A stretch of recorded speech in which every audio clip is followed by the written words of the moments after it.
salut sama gars yi sportif inconditionnel de football ñu ngi leen di nuyu di leen jaajëfalaat di leen dalalaat ak jàmm seen chaîne bi di 5 info di leen dalal jàmm seen revue de presse sportive mais voilà loolu d'abord bu dee gan nga ci page maa lay invité à ce que nga abonné wu nga activé cloche de notification pour bañ a rater benn vidéo ci vidéo ñu dugal aussi mën nga def sa réaction ci commentaire yi gars yi abonné leen ngeen like vidéo yi c'est vraiment hyper important pour nous foofu ca France lañ koy tàmbali nag ak cette choc des huitièmes de finale coupe de France bi nga xamante ne bii nag tey ji ca ngoon la war a am mu nar a am nag diggante équipe boobu di Olympique de Marseille ak équipe boobu nga xam ne mooy Paris Saint-Germain mu nekk nag match boo xamante ne bii ñëpp a ngi koy xaar tey ji ci ngoon comme ni ngeen koy gisee ci image yi nag journal boobu di l'équipe moom la fësal ci xëtu njëkk kaayam boole ko nag ak benn titre le classique coupe mu nekk match boo xamante ne bii nag avant goût lay doon avant nag ñuy daje ci li nga xamante ne bii mooy championnat bi le 26 février ba la ñu jëm entre nag premier ak deuxième championnat bu France boobu nga xamante mooy Ligue 1 française d'ailleurs sax supporters ak dirigeants yi marseillais ñoom ña ngay am yaakaar bu baax ña ngay espérer que ne nag seen équipe boobu di Olympique de Marseille nag dana réussir à battre équipe boobu di Paris Saint-Germain foofu ca Vélodrome après nag 11 ans yoo xamante ne bii daanaka toog na ko te dóoru leen parce que dañ koy fàttali ci dernière victoire bi nga xamante ne bi ñooñu di waa Marseille am nañ ko ci seen terrain boobu di Vélodrome kat da ngay remonter ba jusqu'en novembre 2011 bu nekk nag loo xamante ne bi c'est inacceptable pour supporteru Olympique de Marseille d'ailleurs sax journal boobu nga xamante ne bi mooy la province ma ngay xamle carrément que ne nag seen adversaire du soir yooyu kat ñu ngi leen di xaar bu baax a baax a baax et de pied ferme lañ leen di xaare nag ba tax na daal mi ngi fësal ci xëtu njëkk ne kaay mobilisation générale maanaam daal plus de 65 000 spectateurs moom ñoo nar a fekkee la nga xamante ne bi mooy match bi nar a poussé nag seen équipe boobu nag pour ñu daal di mën a gagner ñooñu di waa Paris Saint-Germain mais aussi match bi du yomb parce que selon journal boobu nga xamante ne bii nag mooy le Parisien nag ñooñu di waa Paris Saint-Germain kat danañ def lépp lu ñu mën nag pour nag qualifier wala boog pour dóor équipe boobu nga xam ne mooy Olympique de Marseille foofu ci seen biir dëkk comme niñ ko defee nag ci at yi nga xamante ne bii génn nañ ca même bu fekkee nag tey ji kooku nga xamante ne bii ni Mbappé nag du teew ca match ba ñoom ña ngay compté wu ci kooku di Neymar Junior le retour de Neymar l'international oriverde en tout cas ak lu ca mën di xew daal match bu neex la nar a doon te ña ngi koy xaarandi bu baax a baax a baax bu ñu jógee foofu ca France nag dañuy daal di jàll foo xam ne mooy ca Italie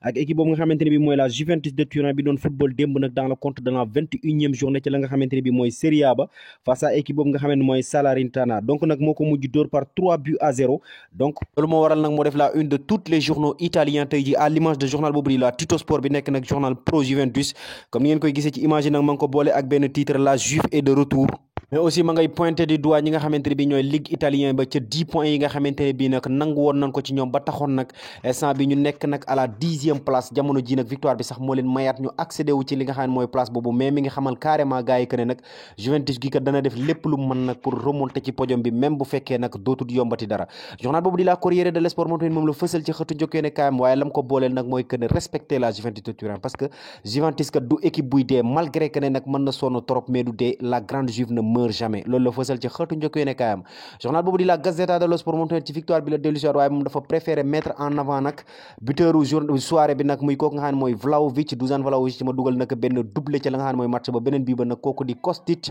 moo ko dugal moom Vlahovic moom la fësal ci xëtu njëkk yéene kaayam moom la Gazzetta dello Sport comme pour dire que ne nag moom Vlahovic festival la réalisé démb ca match ba jóge Italie dañuy daal di jàll fa xam ne mooy ca Espagne wax ci équipe boobu di Real de Madrid moom nag tey lay def entrée en liste pour nag loolu nga xam ne mooy mondial des clubs ba face à équipe boobu nga xamante ne bii nag mooy Al Ahli bu Égypte d'ailleurs sax looloo waral nag journal boobu nga xamante ne bii mooy Marca fësal leen ci seen xëtu njëkkee ne kaayam ak comme ni ngeen koy gisee cette belle image benn image bu rafet benn couronne boo xamante ne bi moo waral nag couronner soi-disant le Real Madrid bu gagné loolu nga xam ne mooy coupe du monde des clubs bi et pour rappel nag bii mooy la 8e fois boo xamante ne bi ñooñu di waa Real Madrid war nañ koo jël coupe intercontinentale boobu nga xam ne mooy coupe du monde des clubs nag buñ ko jëlee ci yoon bi donc nag remporté nañ ko 7 fois instant bi nag ñi ngi courir vers la 8e trophée ci li nga xamante ne bi mooy seen histoire avec le coupe du monde des clubs bii ñu jëm Madrid veut à nouveau affronter le monde entier loolu la fësal nag ci xëtu njëkkee ne ka moom journal boobu di Marca journal boobu di AS tamit daanaka ci loolu la xëy parce que comme ni ngeen ko xamee moom AS it journal pro madrilène la daanaka nag moom ma nga fësal nag ñaar ci star yi nga xamante ne bi ñoo nekk ca ñaari club ya benn ba ca Al Ahli ba ca des ci Real de Madrid boole leen nag ak benn titre les rois des deux mondes maanaam daal ñaari buuri ñaari continents yi comme pour dire que ne nag Real de Madrid mooy le meilleure équipe d'Europe de tous les temps mais aussi ñooñu di Al Ahli tamit ñooy le meilleure équipe d'Afrique de tous les temps donc nag ñoom ñaar nag danañ daje tey jii nag pour nag disputer benn finalu place finalu loolu nga xam ne mooy coupe du monde des clubs pour rappel nag ak lu ca mën de am équipe boobu di Al Hilal moom ma nga leen di xaar foofu nga xamante ne bi mooy ca final ba pour rappel tamit loolu di coupe du monde des clubs ba ma ngay amee foofu nga xamante ne bi mooy ca Maroc dañuy desandi foofu ca Espagne mais pour wax nag ci actualité wu FC Barcelone ñoom nag instant bi buñ sukkandikoo ci seen média yi nag jamono ji ñu toll ñi ngi def le point sur le mercato ba li nga xamante ne bi jëm nañ ca muy mercato d'été d'ailleurs journal boobu di Le Mundo Deportivo nag moom dafa xëy annoncé nag li nga xamante ne bi mooy couleur yi ci mercato bi ñu jëm xëy annoncé ñi nga xamante ne bi ñooy priorité yi FC Barcelone ci mercato bi ñu jëm d'ailleurs sax loolu la fësal ci xëtu njëkkee ne kaayam boole leen nag ay photo comme pour dire que ne nag ñetti joueurs yi ngeen di gis ci image yi ñooy priorité wu waa FC Barcelone ka ca njëkk nag di kooku di Yannick Ferreira Carrasco bu Atlético de Madrid mais aussi kooku nga xamante ne bi mooy Sofiane Amrabat bokk nag ci ñi nga xam ne ñooy révélation coupe du monde bi mais aussi international marocain di évoluer foofu ca Fiorentina ginnaaw nag transfert bu capoté bi nga xamante ne bi am na ci dernier mercato bi ñoom waa Barça moom def nañ de moom une priorité absolue ci mercato ba la ñu jëm muy mercato d'été ka ca des nag di ko nga xam ne mooy Vitor Roque nekk nag benn jeune boo xamante ne bi ma nga fa ca Brésil nekk nag jeune bu am talent mais aussi jeune boo xamante ne bi football am na ci moom yaakaar trop 17 ans dong la amagul nag nekk xale bu ndaw donc ñooñu di waa Barcelone tamit bon sukkandikoo ca journal ba moom ñoom ña ngay def lépp lu ñu mën nag pour que mën ko recruter nag ci mercato bii ñu jëm d'ailleurs sax journal boobu di sport moom di Vitor Roque moom la xëyee ci xëtu njëkkee ne kaayam comme ni ngeen koy gisee ci image yi nag moom journal bi nag ma ngi fay xamle carrément que ne nag négociation yi tàmbali na nag entre ñooñu di waa Atlético Paranaense nag ak ñooñu di waa Barcelone concernant nag l'international brésilien boobu nga xamante ne bi mooy wuyoo ci Vitor Roque donc nag prix ñu ngi ko évalué à 30 millions d'euros jamono ji ñu tolloon mais aussi style de jeu ak daal talent daal ña ngi koy comparé ak kooku nga xamante ne bi mooy Luis Suarez ba nekkoon foofu ca Barcelone donc nag ngay xaarandi ak ñëwam foofu nga xam ne mooy ca Europe nag pour ñu wan ñu nag vraiment c'est vrai talent parce que miin nañ ko ci brésiliens yi on s'en souvient toujours l'arrivée de Neymar Junior l'arrivée de kooku nga xam ne mooy Rodrigo ca Espagne arrivé wu kooku nga xam ne mooy Vinicius donc nag jeunes brésiliens yi habitué nañ ñu di ñu indil ay talent ay pur talent donc nag peut-être tamit kii ci la bokk peut-être aussi Endrick bu Real Madrid aussi ci la bokk donc yàkkamti nañ leen a gis ci ñi nga xamante ne bi mooy Liga Santander bi ñu wane li nga xam ne mooy seeni preuve buñ fa jógee dañu daal jàll fa xam ne mooy ca Angleterre nag ak nag avenir bu compliqué bi nga xamante ne bi Manchester City mi ngi koy am de plus en plus